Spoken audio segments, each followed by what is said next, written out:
Hello, Ram Ram दोस्तों। आज की क्लास में हम पढ़ने वाले हैं न्याय परीक्षण सिलोजिज्म। अगर आप कंपटीशन एग्जाम की तैयारी कर रहे हो तो रीजनिंग के जो पोर्शन आता है इसमें इस टॉपिक से 4 से 5 प्रश्न आने की संभावना रहती है, क्योंकि ये टॉपिक बहुत ज़्यादा हार्ड पड़ता है, हर किसी के समझ में आता ही नहीं है। तो इस टॉपिक के हम कम से कम 4 से 5 वीडियो बनाएंगे। आपको क्या करना है कि सारे वीडियो देखना, अगर समझ में नहीं आए फिर आपको कमेंट करना। चलिए पहले हम बात करते हैं इस टॉपिक में बेसिक जो जानकारी है, मैं इसको आपको बता देता हूँ। देखिए इसमें क्या होता है कि आपको कुछ कथन दिए होते हैं, 2 कथन दिए होते हैं और फिर आपको निष्कर्ष निकालना होते हैं। जैसे मान लो कि एक नॉर्मल बात करूं कि इसमें टॉपिक से संबंधित 6 तरह के प्रश्न आ सकते हैं। जैसे सभी प्लस सभी, सभी प्लस सभी, दूसरे नंबर पर कुछ प्लस कुछ, और तीसरे नंबर पर नहीं प्लस नहीं। ये पहली क्लास है, इसमें हम 3 टॉपिक के बारे में चर्चा करेंगे। तो शुरुआत करते हैं क्लास की। देखो सभी प्लस सभी, इसका मतलब क्या है कि आपको कथन में दे रखा होगा कि सभी ए बी है। कथन नंबर 1 आएगा सभी ए बी है। क्या लिखा होगा, मैं लिख देता हूं। कथन 1 आएगा, इसमें लिखा होगा सभी सभी ए बी है, ठीक है। और कथन 2 लिखा होगा जिसमें लिखा होगा सभी सभी बी सी है। आपको एग्जाम्पल समझने की कोशिश करना है कि मैं यहाँ पर ए लिखा है तो भी मैं लिख सकता हूँ कि सभी गाय भैंस है, सभी भैंस बकरी है। समझ रहे हो? तो इसका मतलब क्या है, अब आपको निष्कर्ष निकालना होता है। तो आप क्या निष्कर्ष निकालोगे? तो सबसे पहले ऐसे प्रश्न आते हैं तो आपको डायग्राम बनाना है पहले। तो देखो सभी ए बी है, तो मैं एक डायग्राम बना रहा हूं। सभी ए, इसको ए मान लिया, सभी ए बी है, ठीक है। सभी ए बी है। 2 नंबर कथन कह रहा है सभी बी सी है, सभी बी सी है, सभी बी सी है। अब क्या करना है कि आपको इस डायग्राम के आधार पर निष्कर्ष निकालने। कैसे निकालोगे? सभी ए बी है, सभी बी सी है, तो निष्कर्ष क्या निकालोगे? तो मैं लिख देता हूं निष्कर्ष फर्स्ट। देखो ऐसे प्रश्नों में आपको 2 नियम फॉलो करने हैं। अगर आप केंद्र, ये कौन सा बिंदु है? केंद्र। अगर आप केंद्र बिंदु से बाहर की ओर जा रहे हो, किस तरफ? बाहर की ओर जा रहे हो, तो आपको क्या यूज करना है? सभी शब्द यूज करना है। क्या करना है? सभी। क्या करना है? यूज सभी। अगर आपको केंद्र से बाहर की ओर जा रहे हो तो क्या होगा? निष्कर्ष में सभी आ रहा है, वो आपके सही होने की संभावना होगी। अगर आप केंद्र से या बाहर से केंद्र की ओर आ रहे हो, बाहर से अंदर की ओर आ रहे हो या केंद्र की ओर आ रहे हो, तो कुछ शब्द आपको यूज करना है। इसका रीजन मैं आपको बताऊंगा। अब देखिए कि सभी ए बी है, सभी बी सी है, तो आपका पहला निष्कर्ष निकलता है कि सभी ए सी है, क्योंकि जो गोले के अंदर है वो ये भी तो हो गया ना। तो लिख सकते हैं पहला निष्कर्ष है सभी सभी ए सी है। बिल्कुल सही बात है, सभी ए सी, क्योंकि अगर जैसे मान लो कि ये आपका कोई जिला आ गया, उसके बाद में ये राज्य आ गया, उसके बाद देश आ गया, है ना। ये जिला, राज्य और देश, तो फिर क्या होगा? जो जिला आएगा वो किस में आएगा? देश के अंतर्गत तो आएगा। तो कह सकते हैं कि सभी ए सी है। निष्कर्ष नंबर 2, निष्कर्ष नंबर 2, क्या कहेंगे कि देखो आपको क्या करना है? यूज करना है। अगर बाहर अंदर से बाहर की ओर आ रहे हो तो क्या यूज करना है? सभी यूज करना। तो ये सभी ए बी है, ये लिखा हुआ है, तो क्या लिख सकते हैं हम कि भाई अगर आपको बाहर से अंदर की ओर आ रहे हो तो क्या शब्द यूज करना है? कुछ यूज करना है। कैसे करोगे? तो मैं लिख सकता हूं 2 नंबर निष्कर्ष कुछ सी बी है। निष्कर्ष नंबर 2 क्या है? कुछ कुछ सी बी है। अगर आप यहां पर सभी सी बी कर रहे हो तो आपका निष्कर्ष क्या हो जाएगा? गलत हो जाएगा। तो आपको क्या करना है? कुछ सी बी है। निष्कर्ष नंबर 3, कुछ भी ए है। क्या बाहर से क्या आ रहे हो? आप अंदर की ओर आ रहे हो, तो क्या लिखोगे? कुछ भी ए है, कुछ भी ए है। आगे समझ में कितने निष्कर्ष निकले? 3, ठीक है। पहला निष्कर्ष सभी ए सी है। अब आपको क्या करना है कि जो कथन में दे रखा है वो सेम टू सेम आपको निष्कर्ष में नहीं निकालना है, क्योंकि अगर आपके दे रखा है सभी ए बी है तो निष्कर्ष में नहीं आएगा ये सभी ए बी है, ठीक है ना। या फिर आपको सीधी भाषा में कहूं कि आपको इसको उल्टा करके लिख सकते हो, वो फिर भी से होगा। जैसे सभी ए बी है, क्या करना, कुछ बी ए है। देखो सभी से क्या होगा, कुछ बी ए है, कुछ सी बी है। केंद्र से बाहर की ओर आ रहे हो तो यूज करना आपको सभी, केंद्र से अंदर की ओर आ रहे हो तो आपको यूज करना है कुछ। ये हो गया सभी प्लस सभी। दूसरा अपना है कुछ प्लस कुछ।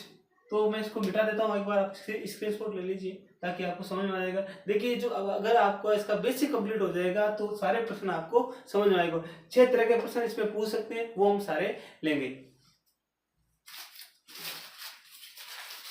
दूसरा जो अपना है कुछ प्लस कुछ, कुछ प्लस कुछ। देखिए ये जो प्रश्न आते हैं इसमें डायग्राम आपको अगर सही बना रहे हो तो आपका जो प्रश्न है वो सारे लगभग सही बैठ जाते हैं। अगर आप डायग्राम सही नहीं बना रहे हो तो आपके प्रश्न लगभग गलत होने की संभावना क्या होती है, ज्यादा होती है। प्रश्न नंबर 2 ले रहे हैं या टॉपिक नंबर 2 ले रहे हैं, कुछ प्लस कुछ। तो देखो कथन क्या आ सकता है, पहला कथन आ सकता है कि कुछ कुछ ए बी हैं, कुछ ए बी है, ठीक है, पहला कथन। कथन नंबर 2 आ सकता है कुछ कुछ बी सी है, कुछ बी सी है। अब क्या करना आपको, ये तो आपको कथन दे रखे हैं, अब आपको निष्कर्ष निकालना, निष्कर्ष निकालना। देखिए एक चीज और याद रखना आपको कि हमेशा ध्यान रखना है कि अगर आपका कथन सकारात्मक है तो कथन सकारात्मक है तो निष्कर्ष आपके हमेशा सकारात्मक निकलेंगे। क्या है, यहाँ लिख लो नोट डाल के, अगर कथन सकारात्मक है, सकारात्मक है तो आपके जो निष्कर्ष होंगे वो क्या होंगे, वो भी सकारात्मक निकलेंगे, ठीक है, वो भी क्या होंगे, सकारात्मक निकलेंगे। अगर मैं कह रहा हूं कुछ ए बी है तो आप ऐसे नहीं कह सकते कि कुछ बी ए नहीं है। आरी बात समझ, अगर आपका सकारात्मक कथन है तो निष्कर्ष भी आप सकारात्मक निकालोगे।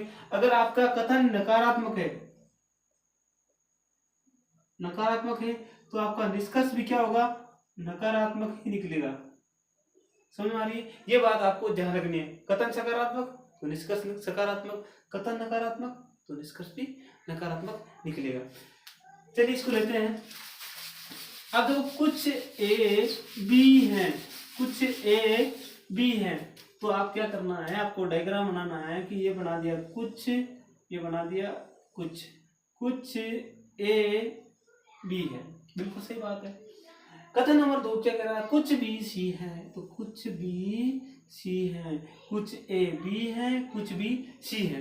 देखिए ये टॉपिक आपके 2 टॉपिक क्लियर करता है। एक तो आपका ये सिलोजिज्म यानी न्याय परीक्षण कथन निष्कर्ष वाला करता है, दूसरा टॉपिक करता है अपना जो वेन डायग्राम है, वेन आरेख है, वो भी आपका कंप्लीट कर देता है। तो कुछ ए बी है, कुछ बी सी है।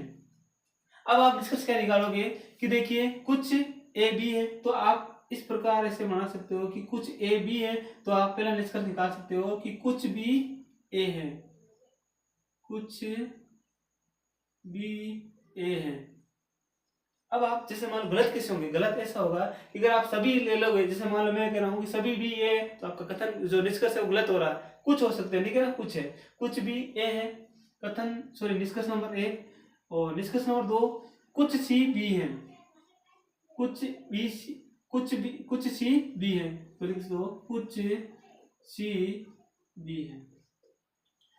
अब देखो कंडीशन क्या बनती है, एक कंडीशन और बनती है। कंडीशन क्या बनती है कि आइदर और की स्थिति, या है ना, प्रश्न में आपके ऑप्शन में आता है कि या तो निष्कर्ष 1 निकलता है या निष्कर्ष 2 निकलता है, या फिर दूसरा ऑप्शन रह सकता है या तो निष्कर्ष 3 या निष्कर्ष 4 निकलता है। आइदर और यानी कि या की स्थिति, आइदर और की, आइदर और की स्थिति, ये भी आपके ऑप्शन में आता है, निष्कर्ष में ऑप्शन में आता है, वो आपको करना होता है। कैसे होगा कि जैसे मान लो कि ये टॉपिक है, अब आपको बताना है कि कथन में जो मान लो कि आइदर और की स्थिति बनेगी कब, जब मान लो कि किन्हीं दो के बीच में जो संबंध है वो क्लियर नहीं दे रखा है, तब बनेगी आपकी आइदर और की स्थिति, या की स्थिति बनेगी। कैसे बनेगी, जैसे मान लो कि आपको कथन में ए और बी के बारे में बताया गया है, बी और सी के बारे में बताया गया है, क्या आपको ए और सी के बारे में बताया गया है, नहीं बताया गया।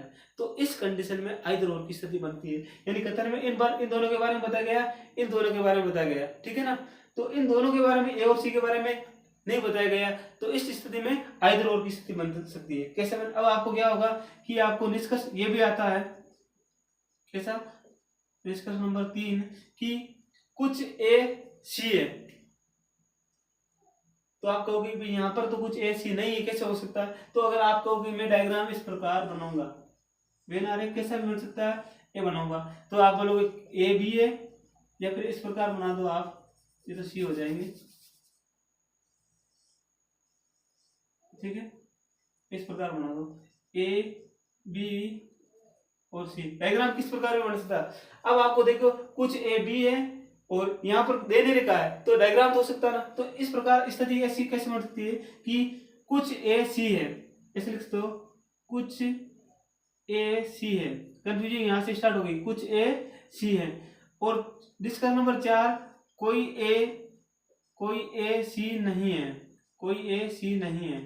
अगर आप इस डायग्राम को देखोगे तो कोई ए सी नहीं है, अगर आप इस डायग्राम को देखेंगे तो कुछ ए सी है, ठीक है, कुछ सी ए है, बिल्कुल होगा।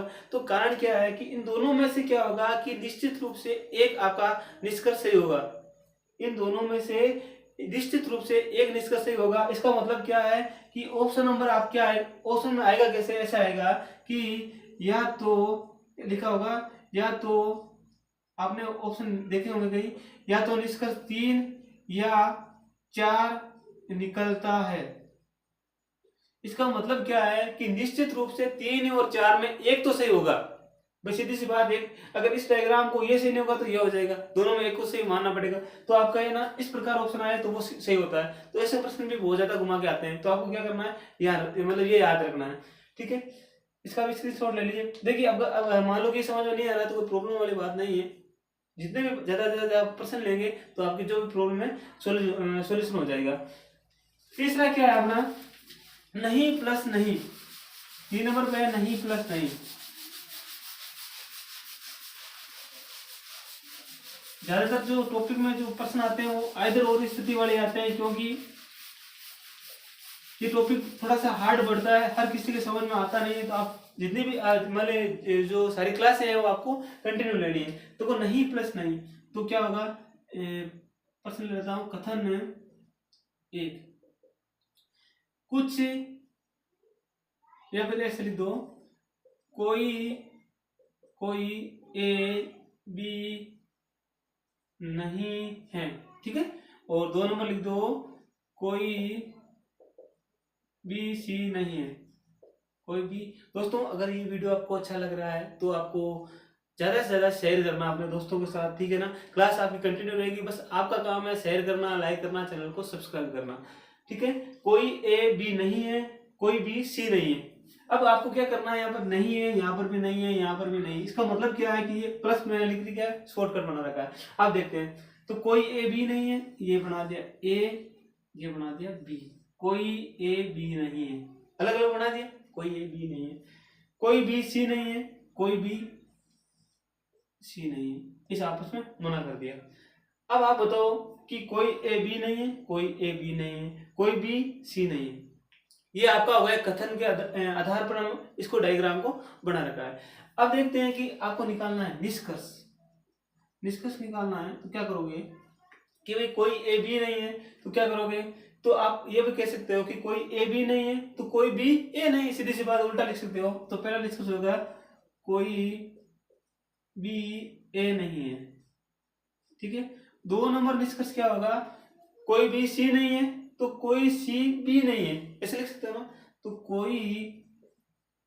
कोई सी बी नहीं है, भाई ये इससे मना हो रहा है, इसका मतलब ये इससे मना हो जाएगा, सीधी सी बात है। कोई बी सी नहीं है तो कोई सी बी नहीं है। अब देखते हैं अब क्या बनती है, 3 नंबर स्थिति क्या बनती है, आइदर और की स्थिति बनती है, नहीं बनती, बिल्कुल बनती है, क्योंकि यहाँ पर ए और सी के बारे में कुछ बताया नहीं गया है, नहीं बताया गया है। तो इसका मतलब क्या है, इसका मतलब है कि भाई कोई ए है वो बी नहीं है, ये आपने बना दिया। लेकिन ये सी हो सकते हैं, कुछ हो सकते हैं, सभी हो सकते हैं, ये तो स्थिति हो सकती है ना, ये सी वाली, ठीक है। बी नहीं है, इसको मना कर सकते हैं बी से। ए और सी के बारे में तो हो सकता है ना। तो क्या हो सकता है, 3 और 4 क्या बनेगी कि कुछ ए सी हैं, कुछ ए सी हैं। और 4 नंबर स्थिति बनेगी कोई ए सी नहीं है, कोई ए सी नहीं है। ठीक है। अब आपको उल्टा भी आ सकता है, कोई सी ए नहीं है, एक ही बात है, इसमें कुछ नहीं है, क्योंकि इसमें अपने को कथन में कुछ दे नहीं लिखा है। तो कुछ ए सी है, इस डायग्राम से आ रहा है, कोई ए सी नहीं है, इस डायग्राम से आ रहा है। तो इसका मतलब क्या है कि निश्चित रूप से 3 और 4 में से एक आपका सही होगा। इसका मतलब क्या है कि 3 और 4 यानी कि या तो इसलिए या तो निष्कर्ष 3 या निष्कर्ष 4 निश्चित रूप से निकलता है, निश्चित रूप से निकलता है। तो आपकी आइदर और की स्थिति ऐसे बन सकती है। आइदर और की स्थिति कब बन सकती है? जब कथन में दो के भी संबंध के बारे में स्पष्ट नहीं दे रखा है, तब आपकी स्थिति बनेगी आइदर और की। चलिए दोस्तों, इस क्लास में आज इतना ही। 3 टॉपिक लिए हमने। आपने क्लास कैसी लगी है उसको ज्यादा से ज्यादा शेयर करना है। अब अगली क्लास में क्या करेंगे, 3 और जो बाकी बच्चे हैं वो लेंगे, और नेक्स्ट जो 3 मतलब इसके जो टॉपिक के 3 या 4 पार्ट बनने वाले हैं, तो उसमें क्या करेंगे, हम ज्यादा से ज्यादा एग्जाम्पल लेंगे ताकि आपको सारी चीजें समझ में आए। धन्यवाद।